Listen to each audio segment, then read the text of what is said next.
আর কত হাঁটবো? আমি যে আর পারছি না হাঁটতে। মনে হচ্ছে এখানে বসে পড়ি।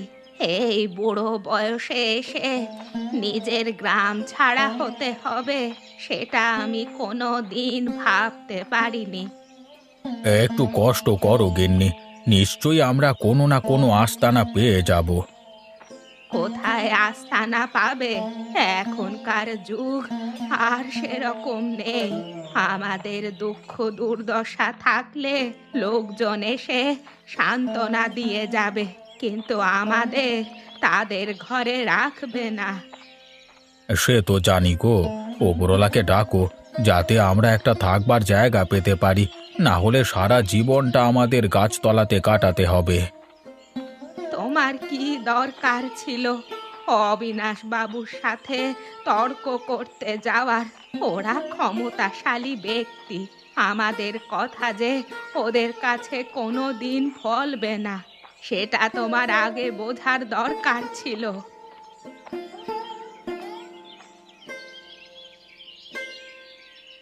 আরে গিন্নি, ওই দেখো, ওইখানে ঝিলের মাঝে একটা বাড়ি গো। দেখে কি করব? ওই জলের মাঝে কার বাড়ি হবে না হবে সেটা তো জানি না, অতএব দেখেও লাভ নেই। ঠিক আছে, এখন তুমি চুপ করো একটু, বাড়িটা থেকে ঘুরে আসি। তুমি এ কি বলছো? লোকের বাড়িতে গিয়ে তুমি আবার অপমানিত হবে? অপমানিত হতে তোমার বারবার ভালো লাগে? আরে চলো না গিন্নি, আমার জন্য তুমি যখন বিপদে পড়েছো, তুমি শুধু একটা কথা জেনে রেখো, আমি তোমাকে এই বিপদ থেকে উদ্ধার করব, আর কেউই পারবে না। ঠিক আছে, তাই চলো। আমি না হয় তোমাকে বিশ্বাস করলাম, এবার যদি অন্য লোকের কাছে অপমানিত হই তাহলে কিন্তু একা দু চোখ যেদিকে যায় আমি চলে যাব। কেউ আমাকে আটকাতে পারবে না। গিন্নি দেখো, মনে হচ্ছে এই বাড়িতে আর কেউ থাকে না। ভালোই হলো, আমরা তবে এখানে থাকতে পারবো। আমারও সেটাই মনে হচ্ছে, এখানে কেউ থাকে না। তাহলে কি আমরা অবশেষে একটা ঘর পেলাম? ওপরওয়ালা কি সত্যি আমাদের কথা শুনলো? শুনলো শুনলো গিন্নি, এই জলের মাঝখানে এই ঘরটা দিয়ে আমরা আমাদের সংসার শুরু করব। সংসার শুরু নয়, বলো সংসার শেষ করব। আর কদিনই বা বাঁচবো আমরা? হ্যাঁ, সেই হলো আর কি, যে কদিন বাঁচবো এখানে একটু সুখে বাঁচতে পারবো, অন্তত একটু শান্তিতে থাকতে পারবো। লোকালয় থেকে দূরে এই জায়গাটাও খুব ভালো লেগেছে আমার। অন্তত নিজের মতো থাকতে পারবো, কারো কথা শুনে তো আর থাকতে হবে না, আর কারো সাথে ঝগড়া দ্বন্দ্বও করতে হবে না। হ্যাঁ, আমাদের এই জলে ভাসা সংসার নিয়ে আর কেউ কখনো হিংসে করতে পারবে না, কারণ এখানে সেরকম লোকই নেই। কিন্তু খাবে কি? ঝিল যখন আছে তখন নিশ্চয়ই এখানে মাছও থাকবে, সেই খেয়েই আমাদের জীবন কাটিয়ে দিতে হবে। পরিস্থিতি একটু ঠিক হলে এখান থেকে মাছ ধরে বাজারে বিক্রি করব, হাতে অন্তত কিছুটা টাকা আসবে। বেশ, তবে তাই হবে। আমরা আজ থেকে এখানেই থাকবো। আরে এসো এসো নগেন, তোমার জন্যই অপেক্ষা করছিলাম। তা হাতে ওটা কি এনেছো? বাবু, আপনার উপর আনন্দিত হয়ে আমি আপনার জন্য কিছুটা খেজুরের গুড় এনেছি, আপনি খেয়ে দেখবেন। বেশ বেশ, তা না হয় দেখব, কিন্তু এত আনন্দ কিসের তোমার? হ্যাঁ, ওই বুড়ো হরিপদকে আপনি যেভাবে ধ্যাতানি দিয়েছেন না, সেটা দেখেই আমার খুব আনন্দ হচ্ছিল। আর তাছাড়া আর একটা সুখবর আছে আপনার জন্য। বলো বলো, সকালবেলায় কি সুখবর এনেছো বলো। হ্যাঁ, ওই হরিপদ কাকা আর তার গিন্নি তার বাড়ির জমি জমা ফেলে রেখে কোথায় যেন চলে গেছে। গিজি গিজি গিজি গিজি। বলিস কি রে, একেবারে গ্রাম ছাড়া হয়ে গেল? তাহলে আর বলছি কি আপনাকে, আপনার আর ওদের জমি জায়গা অধিকার করতে কোনো বাধা রইল না। এ হে হে হে হে, আমি ভাবলাম আমার সঙ্গে ভালো রকম প্রতিদ্বন্দ্বিতা করবে, কিন্তু এরা যে দেখছি মাঠ ছেড়েই পালালো। আর আপনার সাথে প্রতিদ্বন্দ্বিতা করবার সাহস কারোর আছে? আপনার সঙ্গে লড়াই করে কেউ পার পাবে না। তা যা বলেছিস। আচ্ছা, একটা কাজ করিস, ওর এই উত্তর মাঠে জমিটা আমাদের যত তাড়াতাড়ি সম্ভব অধিকার করে নিস। দেরি হয়ে গেলে আবার অসুবিধে আছে। কেউ যদি জিজ্ঞাসা করে কোনো কথা, কাউকে কিছু বলবি না, দরকার নেই। আর কেউ যদি বেশি বাড়াবাড়ি করতে আসে, তাহলে তার নামটা আমার কাছে অন্তত করিস, তাকে আমি দেখে নেব। একদম বাবু, ও নিয়ে আপনাকে কোনো চিন্তা করতে হবে না। এই গ্রামে প্রত্যেকটা জমির কর্তৃত্ব আপনার হাতে থাকবে। কেউ আপনার থেকে বেশি বড়লোক হতে পারবে না, এটা আমি আপনাকে কথা দিলাম। আমি তোর উপর বিশ্বাস করি।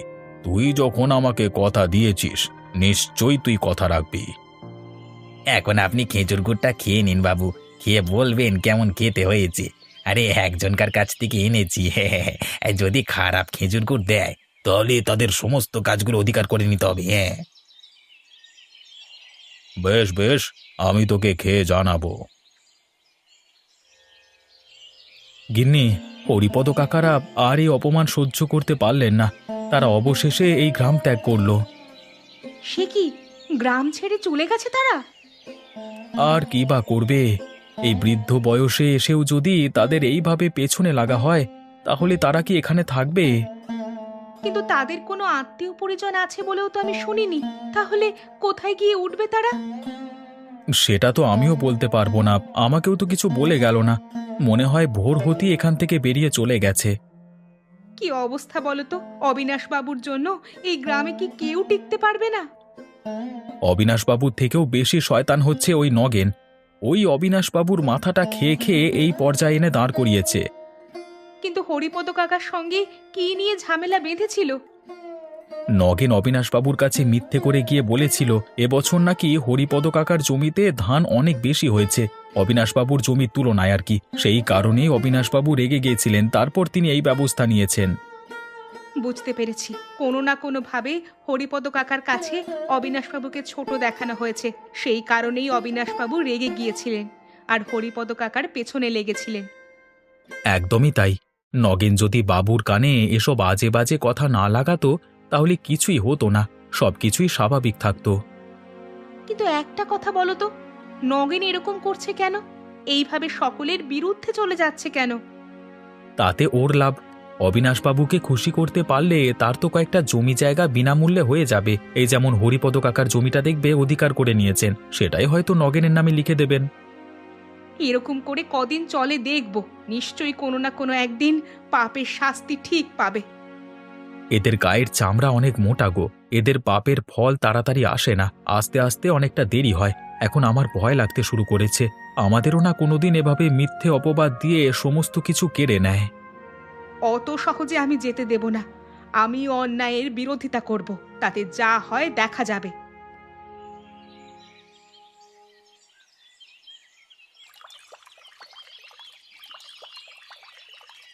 আহা, সত্যি এখানে যে এত মাছ পাবো আমি কোনোদিন ভাবতে পারিনি। হ্যাঁ, তবে বেশি লোভ করলে হবে না। দুজনের দুটি মোটে মাছ নিয়ে চলে গেলি হলো, লোভ করলি বিপদে পড়বো। আর যাই যাই, গিন্নিকে গিয়ে মাছ দুটো দিই। গিন্নি, আরে ও গিন্নি, কি করছো?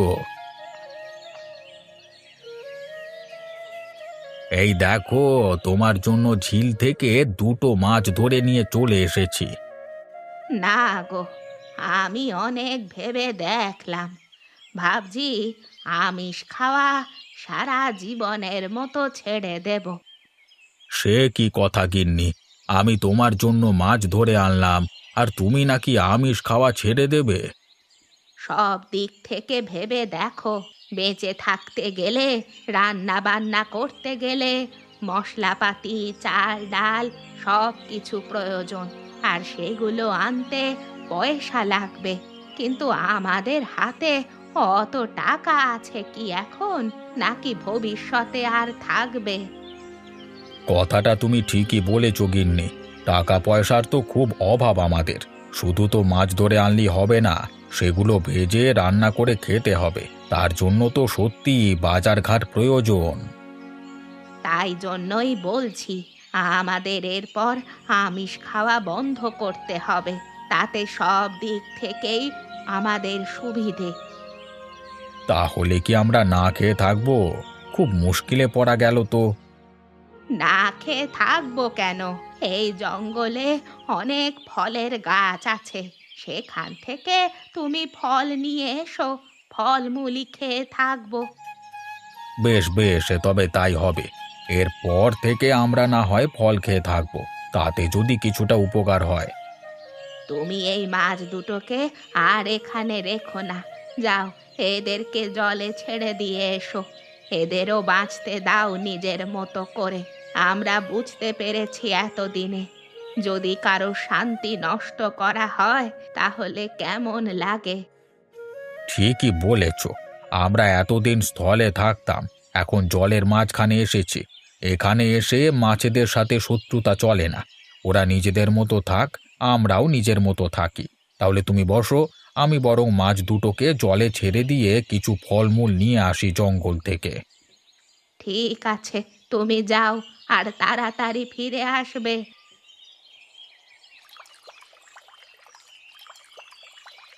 যা রে বাপ, তোদের আর কোনো ক্ষতি করব না আজ থেকে। তোরা যেমন এই জিলে থাকিস, আমরাও থাকবো। আমরা সবাই মিলেমিশেই থাকবো।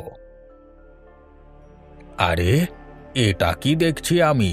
এরা এই ফলগুলোকে আমার কাছে নিয়ে এলো কেন? তাহলে কি এরা আমাদের ভাষা বোঝে? তাহলে বলতে হবে এই ঝিলের মাছগুলো খুবই বুদ্ধিমান। তাহলে তো ভালোই হলো। হ্যাঁ, আমাকে আর জঙ্গলের মধ্যে যেতে হলো না। এই ফলগুলো নিয়েই বাড়ি যাই। এই শোনো মাছের দল, কাল থেকে আমি তোমাদের কিছু কিছু খেতে দেব। তোমরা সকলে তোমাদের বন্ধু বান্ধবদেরকে নিয়ে আসবে। আমি এখন চললাম।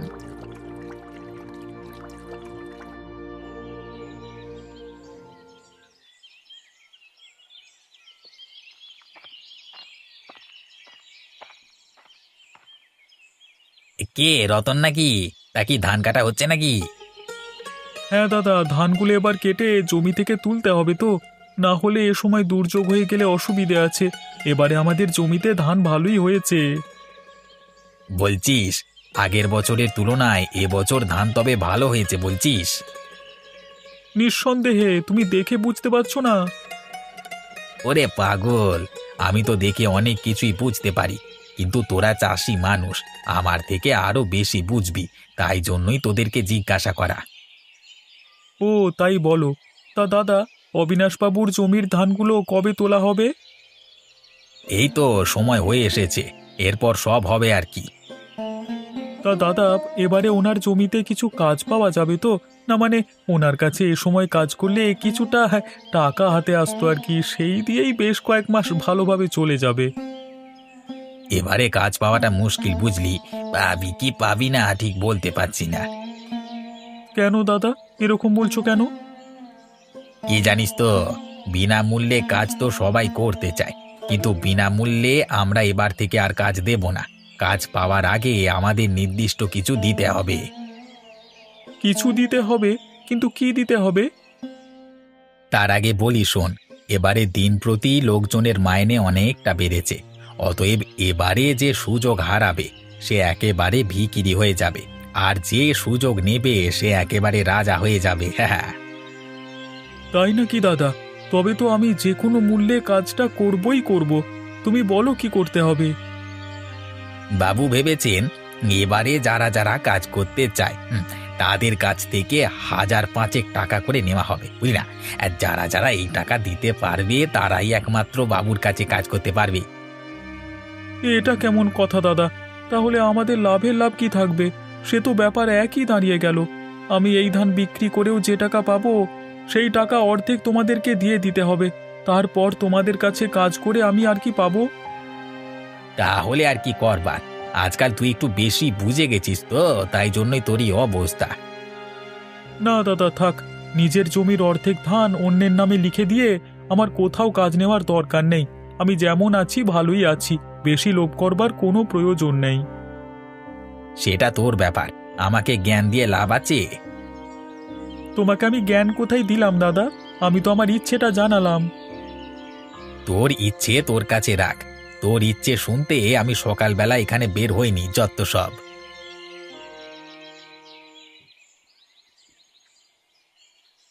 বাবু, বাবু, আপনার গ্রামের আর একটা লোক এই হরিপদ কাকার মতো বেশি উড়তে শুরু করেছে। ওর ডানাটা কাটবার সময় হয়ে এসেছে বাবু। কেন, কি হলো আবার? সকালবেলায় তোর মুড খারাপ কেন এত? মুড খারাপ না হয়ে আর কি উপায় আছে বাবু? আপনার নামে কেউ যদি বদনাম করে তাহলে তো আমার মাথা এমনিতেই খারাপ হয়ে থাকে, আপনি জানেন। কি, আমার নামে বদনাম করেছে? কিন্তু কে কে আমার নামে বদনাম করেছে?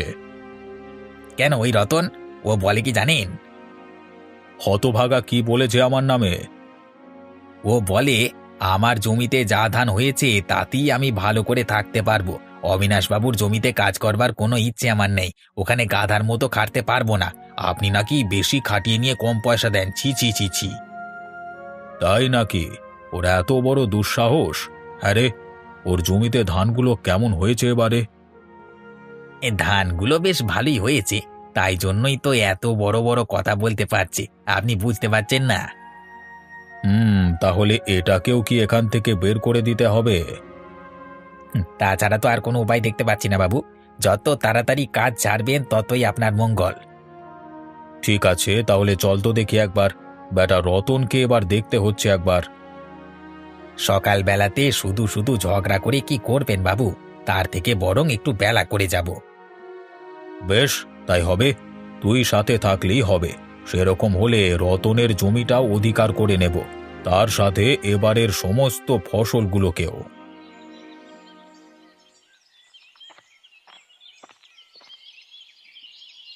আরে আমি কি ঠিক দেখছি?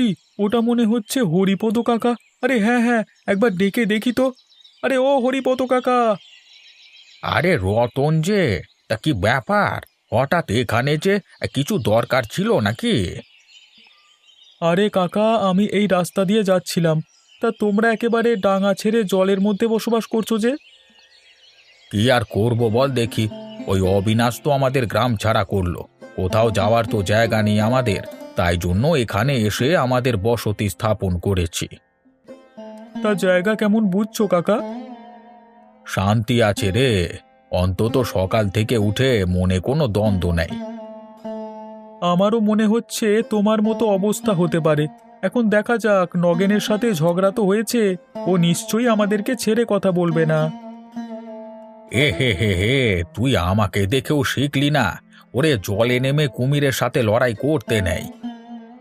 কি আর করব, ওরা যদি একটা সামান্য কাজ দেবার জন্য জমির অর্ধেক ধান নিজের নামে করে নিতে চায়, তাহলে তো আমার বিরোধিতা করা ছাড়া আর কোনো উপায় থাকে না। এইভাবে অবিনাশবাবু যদি সবাইকে গ্রাম থেকে বের করে দেয়, তাহলে বিপদের সময় কাউকে পাশে পাবে না। দেখো না, বিপদ এলো বলে এখন কোথায় যায় দেখব। কি বিপদের কথা বলছিস? আকাশের দিকে তাকিয়ে দেখো, ছিটে ফোটা মেঘ দেখতে পাবে। কদিন বাদই এখানে বৃষ্টি হতে পারে। অবিনাশবাবুর সারা জমির ধান এখনো পড়ে আছে। ধান পুরো নষ্ট হয়ে গেলে তখন কি করে অবিনাশবাবু, দেখব। যাই হোক ভাই, তোকে বলে রাখি, যদি এ যাত্রায় বেঁচে যাস তাহলে কিন্তু অবিনাশের সাথে আর লাগতে যাবি না। আর যদি ওখান থেকে তাড়িয়ে দেয় তাহলে এখানে চলে আসবি। ঠিক আছে কাকা, তুমি বসো, আমি দেখি ধানের আড়তের লোকের সাথে একবার কথা বলে আসি। যত তাড়াতাড়ি সম্ভব ধানগুলোকে বিক্রি করে দিতে হবে। শকুনি নজর পড়েছে আমার ধানের উপর। কি রে গোপাল, খেজুর রস পাড়া হচ্ছে নাকি? হ্যাঁ বাবু, এই একটু পারছি আর কি। আচ্ছা নগেন, তুই সেদিন কার কাছ থেকে নিয়ে গিয়েছিলিস খেজুর রসটা? ওই তো, ওই মহারাজের কাছ থেকেই নিয়ে গেলাম। আপনি তো খেয়ে বললেন খেজুর রস তাজা নয়, তাহলে আপনাকে ভেজাল রস খাওয়াচ্ছিল, বুঝতে পারছেন তো? এ তুমি কি বলছো দাদা? আমি বাবুকে তাজা খেজুর রস না খাইয়ে ভেজাল জিনিস খাওয়াতে যাব কেন? যাতে আমি তাড়াতাড়ি পৃথিবী ছেড়ে চলে যাই। আপনি এসব কি বলছেন বাবু? আমি কোনোদিনই এমন চিন্তা করি না। সবাই মুখে ওরকম বলে রে, মনে মনে বাবুর নামে সাপ সাপান্ত করে, আমরা কি সেটা জানি না? তুমি একটু বেশি বোঝো নগেনদা, সবসময় শুধু বাবুর মাথাটা খাও। তোমার আর কি কোনো কাজকর্ম নেই? দেখেছেন বাবু, বললাম না কেউ ভালো চায় না আমাদের। দেখেছেন আসল রূপটাকে দেখা গেল গোপালের। গোপাল, তুমি নগেনের সাথে এমনভাবে কথা বলতে পারো না। আর এটা সত্যি, তুমি আগের দিন আমাকে ভেজাল রস খাইয়েছিলে, তাই জন্য তোমার দুটো খেজুর গাছ আমি অধিকার করে নিলাম। বেশ পেয়েছেন বাবু আপনি, ইচ্ছে মতো দোষারোপ করে দিয়ে সবকিছু অধিকার করে নিচ্ছেন। কিন্তু এভাবে আর কতদিন চলবে বাবু? আপনি নিশ্চয়ই একদিন না একদিন এর ফল ভোগ করবেন। বেশি চ্যাটাং চ্যাটাং কথা শোনাতে হবে না, দূর হ এখান থেকে। আর আজকে খেজুরের রসটা এখানে দিয়ে যা। এই তো বললে আমি তোমাদেরকে ভেজাল খেজুরের রস দিয়েছি, তাহলে আজকে আবার রসটা নিয়ে কি করবে? এই বড় বড় কথা বলিস না, দুটো গাছই নিয়েছি। বেশি বড় বড় কথা বললে জমি বাড়ি সব চলে যাবে, হরিপদ কাকার মতো গ্রাম ছাড়া হয়ে যাবি, বুঝলি? আরে বেশি কথা বাড়ানোর দরকার নেই তো, ওর কাছ থেকে খেজুরের রসটা নিয়ে চলে আয়। আর এই বেটা রতন আমার বিরুদ্ধে কথা বলে কোথায় কেটে পড়েছে, হ্যাঁ? একবার মুখোমুখি হোক, তারপর বেটার দেখাচ্ছি মজা।